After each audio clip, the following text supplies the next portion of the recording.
and welcome to LSE At Your Desk. My name is Miranda. I'm currently studying Management and Human Resources, and today I'm going to be talking about leadership and how to build leaders in the workforce, both from an organisational and an individual perspective. So, there's a nice little picture there.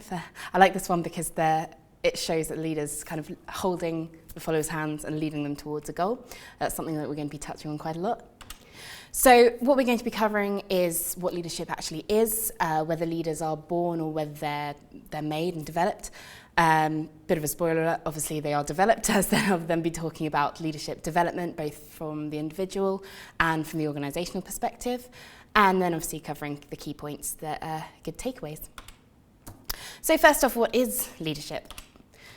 Bennis in 2007 described it as involving a leader, followers and shared goals, which I think is quite a useful all-encompassing term. However, in the past it seemed as though leadership and management are two separate concepts where leaders would seek change, would be taking risks and taking the initiative to inspire their followers. Managers, on the alternative, would be continuing tradition and being more methodical and stable in the workforce. However, it can certainly be said that these aren't actually mutually exclusive skills. A good leader should be able to have both leadership and management skills, especially in the workforce. Leadership skills, in this case, would involve aligning followers, motivating them, setting direction for the workforce and creating change, while management skills would involve organising the team, staffing the team, problem solving, planning and also budgeting, so slightly more practical skills, but effective leaders, really the key is that they adapt the skills to the situation. So leadership skills can be both intellectual and people related, and again it's really important that there's a combination of both of these. Intellectual skills are, as mentioned before, sort of directing, having vision, making strategic decisions, whereas people-related skills are to do with influencing people, interacting with employees, but not only employees, it's also interacting with peers and with supervisors as well. It's all important, and if a leader doesn't have either of these types of skills, then they're not going to be effective. People skills, as mentioned, are equally important. These involve having emotional stability, not being seen as a bit of a head case, having the interpersonal skills as mentioned, being seen as having integrity, someone that people actually want to follow and interact with, not being overconfident and not being overly defensive, especially if questioned or challenged on a decision. I think a really good summary is by Ukiel in 2006, which is that leadership is the process of influencing others to understand and agree about what needs to be done and how to do it, and also the process of facilitating individual and collective efforts to accomplish shared objectives. So hopefully that's given a little bit of an indicator on what researchers believe that leadership actually is. So we'll now look at whether leaders are born or whether they can, well, be taught to be leaders. So historically there have been various approaches looking at how to enhance leadership effectiveness.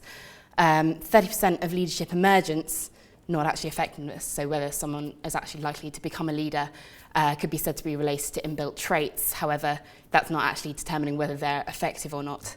So we'll be looking at the trait approach, the behavioural approach, the contingency approach, and a newer approach, which is transformational leadership. So the trait approach is that different effects predict leadership effectiveness. So these would be physical traits such as height, appearance, so basically what someone looks like, or personality traits such as confidence, integrity, dominance. So these are things that people would say to be, could be said to have been born with. Unfortunately, this approach didn't really stand up too well when being empirically tested. Researchers identified around 50 traits that could relate to leadership effectiveness, but there was very low consistency of them always being associated with what was seen to have been good leaders, and the correlation tends to be very low. In the 1990s, researchers tended to think that actually you can develop leadership skills, but your personality can actually help to be aware of what the tendencies are that you're born with and how these can affect your ability to learn and manage. But as Judge et al. Found in 2002, personality was generally weakly correlated with leadership effectiveness. There are, however, performance factors that relate to personality, so this relates to how someone actually performs in a role. These personality factors include conscientiousness and neuroticism, so the different levels of those predict overall job performance. Extroversion, so whether somebody's sort of outgoing and obviously an extrovert as opposed to an introvert, typically predicted how well people perform in sort of competitive and social industries, so sales would be a great example. Agreeableness tends to predict performance in teamwork roles, any sort of cooperative role, and openness doesn't necessarily predict performance but may predict creativity and adaptability in a role. So obviously this is related more to performance than to leadership skills, but since leaders have to work in all different types of industries and roles, it's actually quite useful to think about these different personality aspects. One trait that does actually factor into leadership ability effectiveness is emotional intelligence. So being able to judge and manage situations. If this isn't naturally in a person's nature, then this is something that they should be aware of and try and nurture, because this relates to a person's ability to perceive and to express emotion, to generate feelings, to understand emotions of other people, and to regulate their own emotions for basically a more effective interpersonal relationship with the workforce. So the high levels of these aspects allow development of people-related skills, which, as I mentioned earlier, as well as task-related skills, are pretty important. So next, the behavioural approach is concerned with effectiveness of leader behaviours in certain, in all aspects. So there's task-related, which was to do with initiating structure, so structuring the leader's role and also the followers' roles as well, so what they should do and how they should do it. And then the people-related side was considering other people's feelings, developing mutual trust and respect, considering other people's ideas and feelings as well. So again, the idea is that an effective leader should be able to use both task-related and people-related skills, but this approach doesn't actually take context into account, which is where the contingency approach comes in. So this is concerning effectiveness relating to using the right behaviours in the right situations. So it's kind of combining the behavioural approach with the aspect of context as well. So this is all about adjusting management style to the task at hand, which should hopefully, and in most situations, lead to a productivity increase. So the 4 styles identified by House was a directive style, which concerns sort of what's expected of people and how they should perform a task.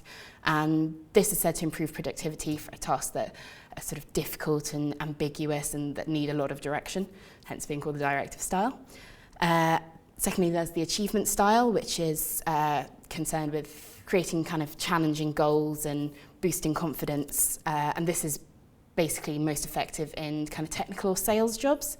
Thirdly, there's participative style, which relates to obviously participation. So as leaders should consult followers, take on any suggestions, and this is particularly productive for tasks when there's high personal involvement, so any sort of team working role. And finally, there's the supportive style, and this relates to really kind of helping, coaching the followers with their needs and their preferences. And this has been seen to be particularly effective in tasks where they might be physically or psychologically distressing or difficult, such as any sort of care roles, or especially in sort of healthcare as well. Vroom and Yetten came up with the rational decision-making theory, which is that, continuing with the contingency theme, that there's a specific style which is useful for tasks and groups in specific situations. So when there's high leader involvement and low employee involvement, this is an autocratic style, so that's obviously where the leader will have most of the say about it. After that, there's the high leader involvement and medium employee involvement. So this is consultative, where the leader may have the final say, but the employees will be involved to some extent. Then there's high leader involvement, high employee involvement. This is a much more group decision-making process. And then the low leader involvement, high employee involvement would be a sort of delegative task where the leader's passing on the task responsibility to employees.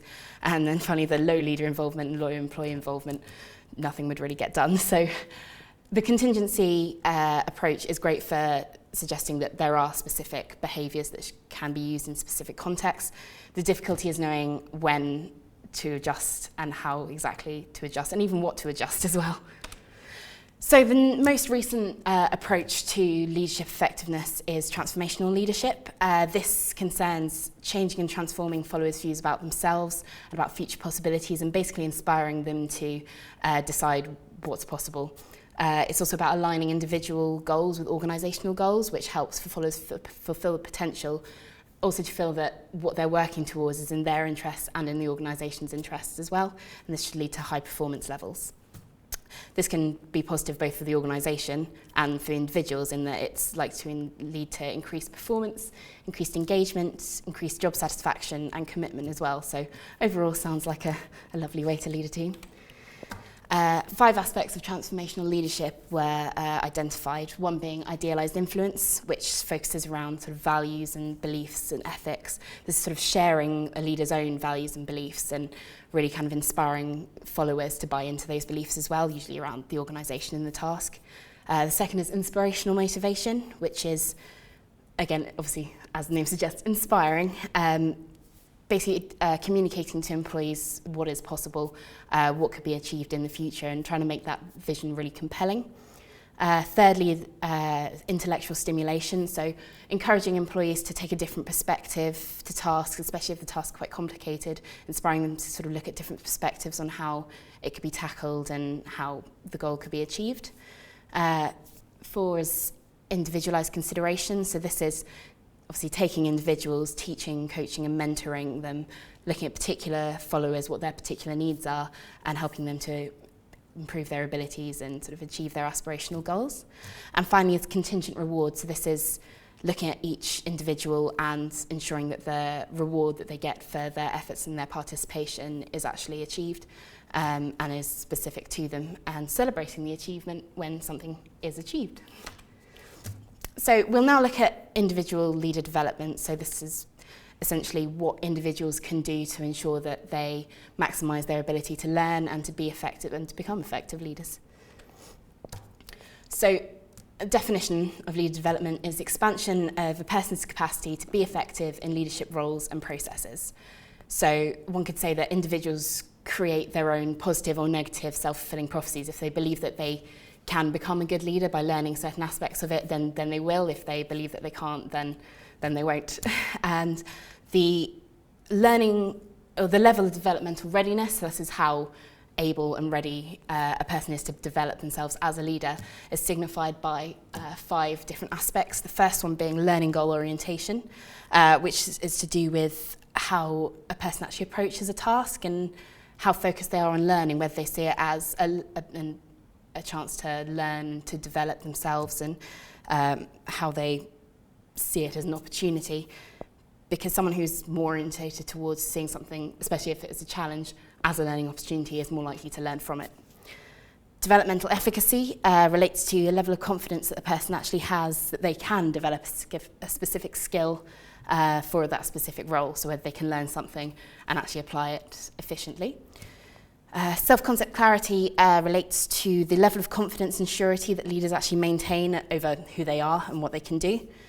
Self-complexity relates to basically the processing power of an individual, so how they approach unique new experiences and how they learn from that.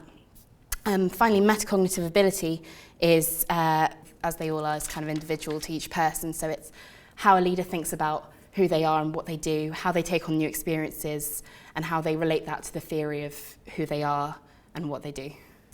So another aspect that leaders should really be aware of when trying to improve their leadership, their own leadership style, is actually to do with leadership presence. So there's a certain expectation that leaders have a certain presence, especially when relating to their followers and their peers.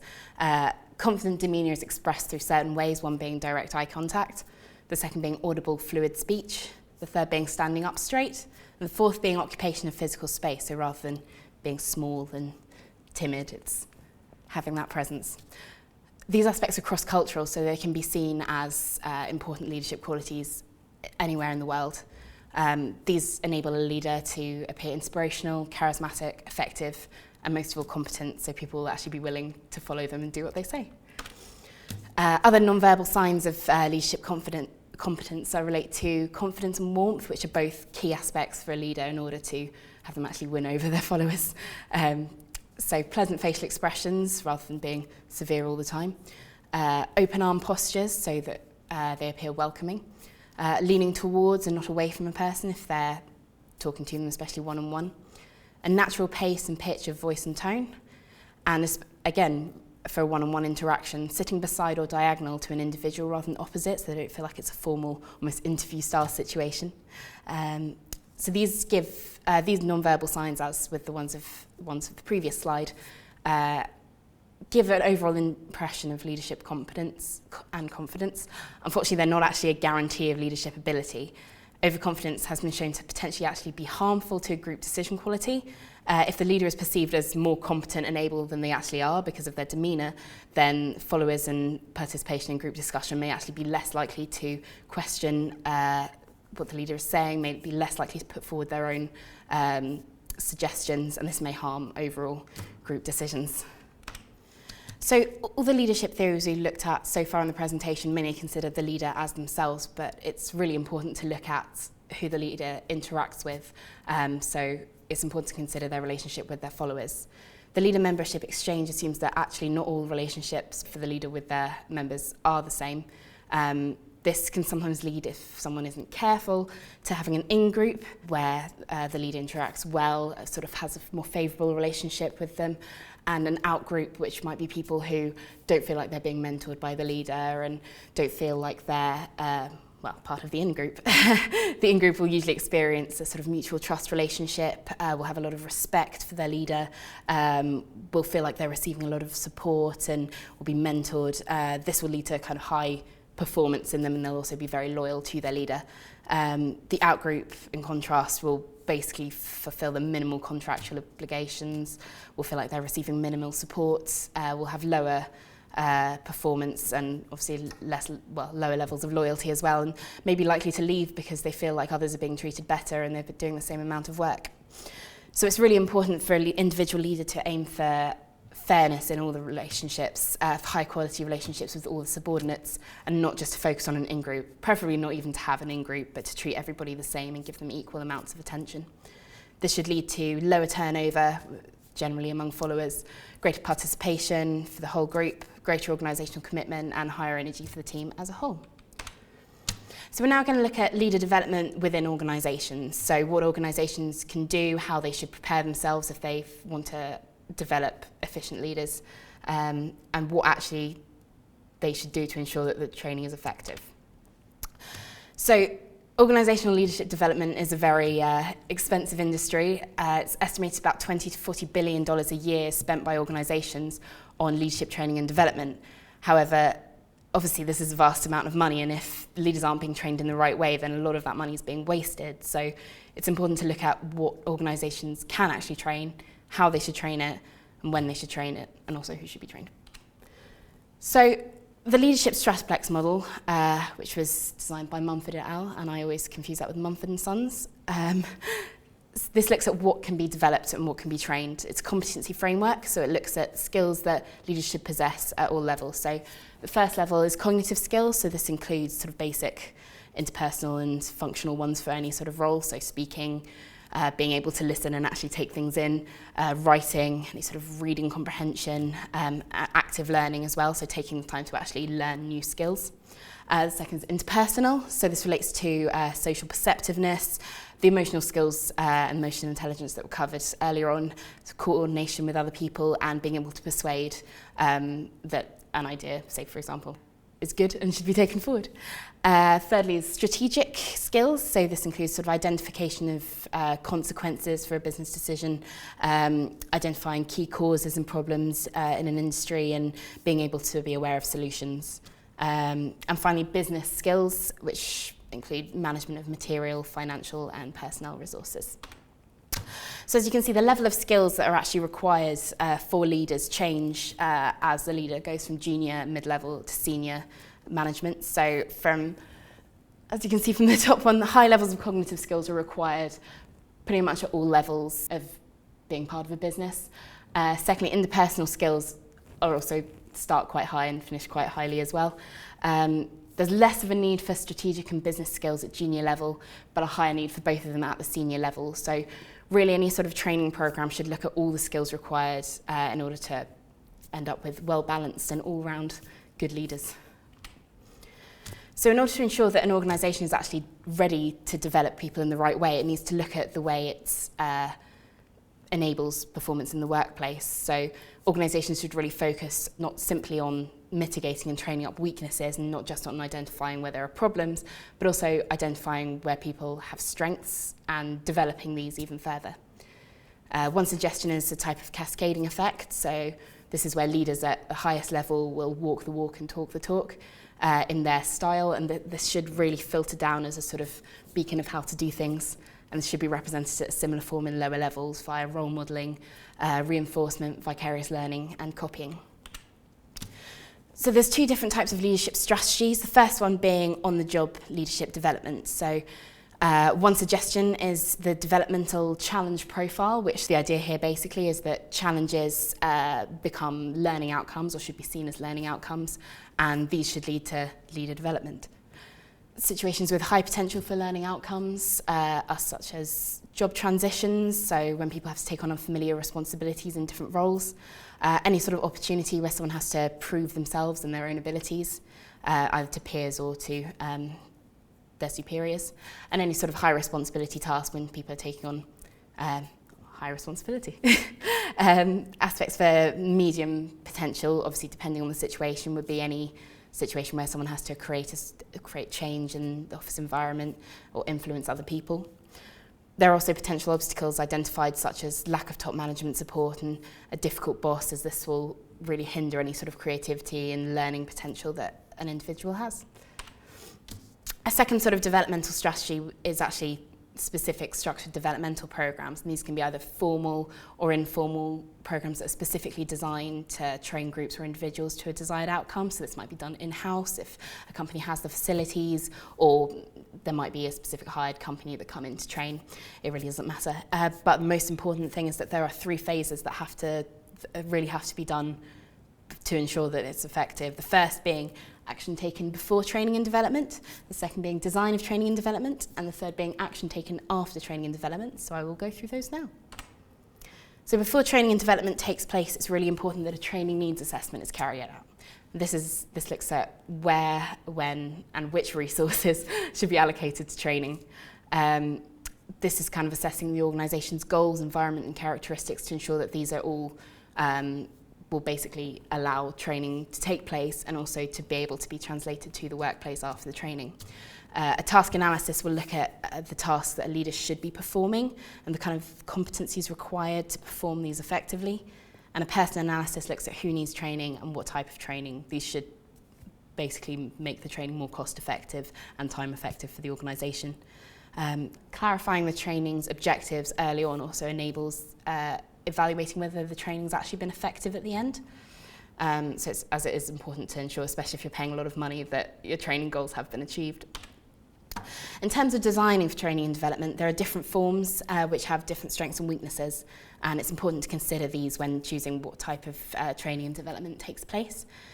One very popular form is sort of outdoor team building exercises where you have people running around in the wilderness trying to build a bridge. These are very popular, but they have weak transfer to actual in-job roles, so as much as they are popular and fun, they're not necessarily the right type of training. Coaching and mentoring is more of a personalised form of training and development, which might be helpful for career development, but it can be quite costly, as if someone's being trained by a mentor, that mentor is having to sacrifice their own time, and there may not even be appropriate mentors available for everybody who wants to be developed in that way. In terms of classroom-based learning, a more traditional method, this is efficient and quite straightforward. Everybody's been in a classroom environment, but it lacks on the job support. Once someone leaves the classroom, essentially they're on their own, and if they haven't learned the lessons they need to, then there may be weak transfer of the skills that they've learned. More recently, in the last few years, there's been the rise of instructional media where people can take online training courses. Obviously, this is time and cost effective, as you don't have to pay someone to come in and teach. Anyone can access the training on any computer. They can even do it at home, although they may not want to. However, it does lack the kind of human interactivity factor. So the effectiveness specifically for leader training is actually questionable, as whether you could take an online course on how to be a good leader is questionable, although I'm technically teaching one, so who knows. So after training and development, it's really important to assess whether it's been effective. So what was learned? Was it learned in the right way? If the training needs assessment, the first stage, was compatible with the training design, the second stage, then training transfer is more likely to have taken place and to have been effective. So it is, of course, important to assess the efficacy of the training, especially if it's been outsourced, because obviously if it's an investment, a financial investment, it's important to analyse the return on investment. One way to analyse the efficacy of training is the Kirkpatrick model. So the first level is to look at the reactions of trainees, to speak to them, find out if they felt it was useful, if they enjoyed it. The second level is assessment of knowledge gained. So this might be in an exam. This is just finding out exactly what people have learned and whether it was a good way to learn. Level 3 is whether job-related behavioural change has occurred, so if people are actually applying what they've learned to their job roles. And finally, number 4 is quantifiable business outcomes, so whether there's actually been monetary effects on the company, for example, reduced costs, increased sales, anything that can actually be quantified. Interestingly enough, the Chartered Institute of Personnel Development in 2014 did a survey finding that only 33% of UK organisations use the Kirkpatrick model to assess effectiveness of training transfer. So you have to wonder if the other 66% know that they may have been shelling out a lot of money with training that wasn't necessarily effective. So key points to take away. Firstly, there are some aspects of leadership that are inbuilt, such as emotional intelligence, but leadership generally can be developed. It's just important to know what to develop. Secondly, good leaders inspire and they combine task and people-related skills to be effective. Thirdly, individuals can increase their developmental readiness themselves and improve their leadership presence, particularly through non-verbal behaviours. And thirdly, organisations have to decide what to train, who to train, how to train through training needs assessment in order to be cost and time effective. They must assess the readiness of the individuals and organisations, and they have to analyse the effectiveness of the training design and transfer to know whether it was the right way to train. So that's the end of my presentation. If you have any questions, please feel free to contact me. My LSE email is m.l.hopkinson@lse.ac.uk. My LinkedIn address is also there. If you have any further questions, it would be great to hear them, and we will be uploading the presentation and any further readings that you might be interested in to access in your own time. I hope you've enjoyed the presentation. Thank you so much.